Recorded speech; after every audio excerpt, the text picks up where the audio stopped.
नमस्कार. सोलापुरातून एक धक्कादायक बातमी समोर येत आहे. सोलापुरात रक्तबंबाळ अवस्थेत आढळला तरुणाचा मृतदेह. मुलासाठी डायपर आणायला गेला तो परतलाच नाही. आपल्या लहान मुलासाठी डायपर आणायला जातो असं सांगून घराबाहेर पडलेल्या 24 वर्षीय तरुणाचा रक्तबंबाळ अवस्थेत मृतदेह आढळल्याने सोलापुरात एकच खळबळ उडाली आहे.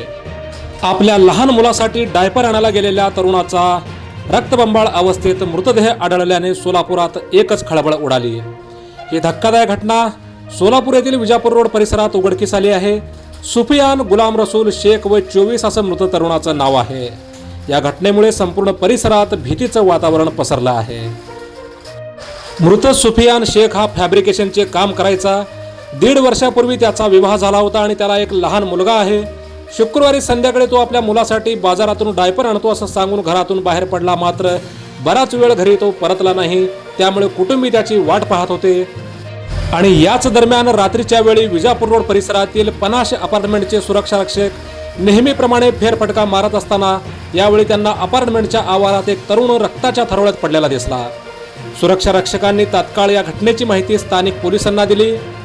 सदर घटनेची माहिती पोलिसांना मिळताच पोलिसांनी तात्काळ घटनास्थळी धाव घेतली. त्यावेळी तरुण रक्तबंबाळ अवस्थेत पडला होता आणि त्याचा मृत्यू झाला होता.